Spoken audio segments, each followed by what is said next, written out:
I'm speaking with Miss Amanda Hewitt, a senior instructional designer at DaVita. Hi, Amanda. Welcome to the show. Hi, Crystal. How you doing? Good, thank you. What inspired you to get into e-learning and instructional design? Crystal, that's a really great question. So my previous work in supporting nursing and pharmacy students in the higher ed space, has honestly inspired me to teach myself how to navigate learning management systems, LMS, virtual proctoring, things like that. So, a staff member at a college has such an amazing capacity to make an impact on a learner's journey and et cetera. So with that being said, I would sometimes advise on matters I had experience with my nursing students. So they would stop by at my front desk to say hello and kind of vent on their exams or things like that. And I had experience on resume tips, how to navigate working full-time while going to school, because at that time I was going to school at University of Illinois Springfield for my master's degree in public administration and strategic HR emphasis. So yep, that's a mouthful, but yeah, I had a lot going on. So I was able to really practice my empathy with them too. I kind of knew like, hey, I'm there too. I'm not a nurse, but I am, trying to build my career and things like that. So that kind of inspired me to do that. Wow, that's so cool. So what's a typical day look like for you? I'm only a few weeks in at my newly acquired role as a senior instructional designer at DaVita. Generally speaking, I would say as an ID, we have to be adaptable, right? And open to changes.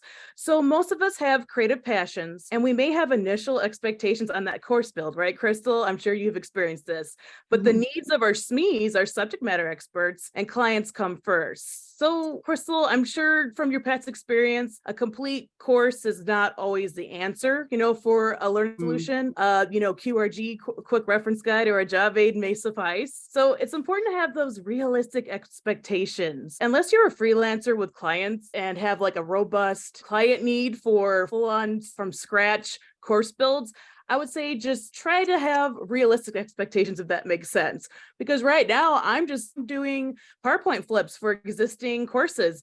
And while it's not the most exciting work, it is impactful and things like that. So, I start off my day, Crystal, with opening up my computer, maybe checking my email for a few minutes. I love to map out my day. So I spend 5 to 10 minutes mapping up my day. I love lists. I love things like that. So making sure I don't have any huge surprises. And then maybe I'll listen to a podcast or things like that, like Unarticulate, eLearning Heroes or something like that for 30 minutes. I know we'll talk about people I follow in a little bit. But yeah, so and then I also have like maybe, 2 hours blocked out of development time. So, I'll have 2 hours, 4 hours, something like that. And then I'll have some team meetings, some stakeholder meetings, things like that. And then before you know it, your 8 hours is up. So that's kind of like a day in the life, I would say. Hopefully that answered your question enough, fair enough. So, because every ID role is different, right? Right. It just depends on the organization and how everything's structured. Well, that too, and just how you personally are structuring your day and planning out your day, that's very important for, I think, anyone. It's something that a lot of people don't do. So especially in instructional designers, very important because there's so many different things going on all the time. For sure. How flexible is your job? So I wish I could say I worked 4 hours a day and took a spa day on Fridays. I'm joking. That was a joke. I don't really do that. I'll generally work 8-hour days.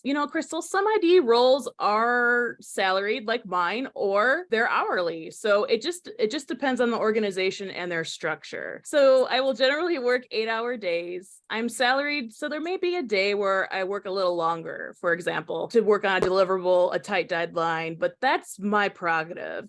My company really values that work-life balance and they preach it. They don't want us working 80 hours a week. So it's up to us to manage our time. And there is not a lot of micromanaging on my team. I love my leader. He is amazing. And my team is really great. So yeah, that's a little bit about my day. Like, benefits and things like that. It's pretty typical of like the healthcare corporate kind of space. So, typical PTO, health benefits, 401k, things like that. So it's pretty typical if you were to like compare and contrast like other healthcare organizations.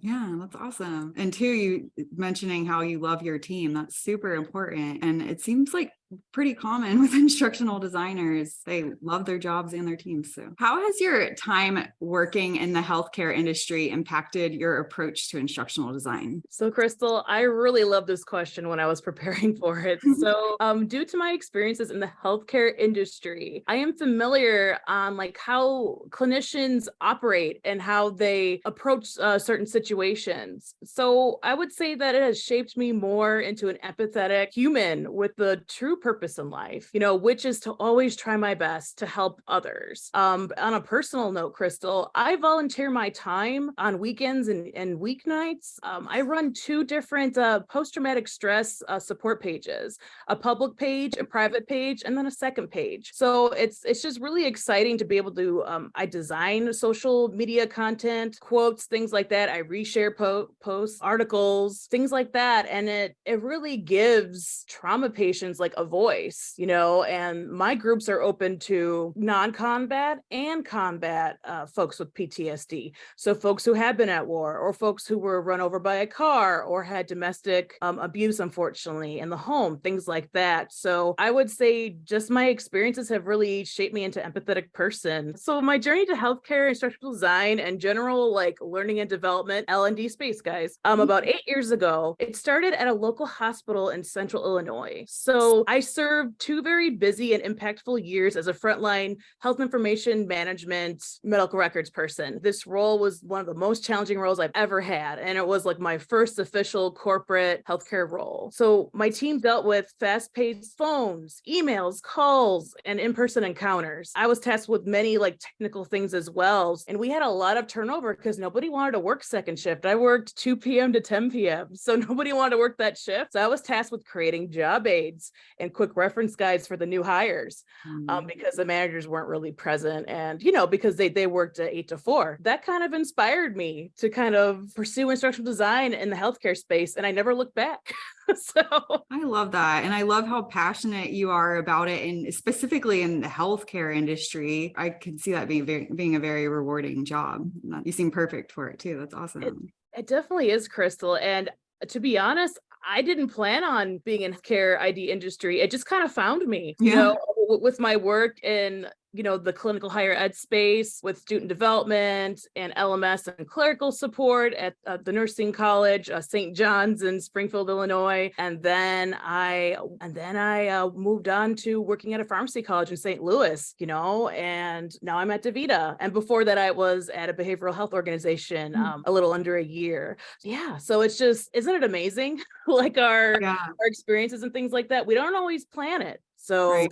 Definitely. And you're here for a reason, and you ended up where you're at for a reason. So I think that's super cool. What is the number one habit you've developed that has contributed to your success? I would say a couple things. So my ability to pick up on new software and processes quickly.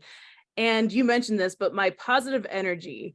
So many folks have told me your energy is contagious. It's something special, people tell me, to be able to connect with folks the way I do. I'm a real people person. Like, I really do enjoy connecting like an everyday person. Like, I'll talk to you like you're my best friend, like I really like to connect on that personal level, especially with my SMEs, if I can. I love that. And I honestly felt that before I even met you. I felt like comfortable with you. So that's really cool. Yeah, that's awesome. Especially with the position you're in. Definitely, because we can talk about trust all day, but to really gain your SME's trust, I feel like connection's important. Oh yeah. And, yes, being polite, yes, knowing what you're doing and, trying to demonstrate your skills, like, in your 20-minute scoping meeting and things like that, to reassure them, then yes, the work will get done in this a lot of time. But yeah, it's definitely an interesting ride, Crystal, I'll tell you that. So do you have a unique process for tackling e-learning design? Thinking about this, and honestly, not at the moment. I'm always trying to fit in some professional development, Crystal, like time to brush up on development skills or learn something new. I think before we recorded, you and I were talking about AI a little bit. For my social media groups, I have been using AI to generate some really interesting graphics and photos and images. Like you can give a command to a chat bot, and tell them, imagine this image, high quality, anime style or something like that. So, or realistic, high quality, things like that. So it's really cool. And it's not copyrighted. So I don't want to go down that, open that can of worms, but it's fun. It's fun to really have like that chatbot imagine an image or an apple tree with the sunset. And then you can also say, oh, there's an older man in his 50s with gray hair and he looks stoic, things like that. Like you can give like these poetic descriptions of these people or things, and the AI bot will imagine it for you. And, there's other folks in ID that have podcasts, like Dr. Luke Hobson. He just did a YouTube on his YouTube channel. He just did a YouTube episode this morning on the chatbot for AI. It's so interesting, Crystal. I don't know, have you had a chance to check that out? No, but I just interviewed Luke Hobson 2 days ago, and I was just going to mention that we were talking a lot about AI. I'm going to put the link in the post, and it's 5 ways that you can use AI in instructional design.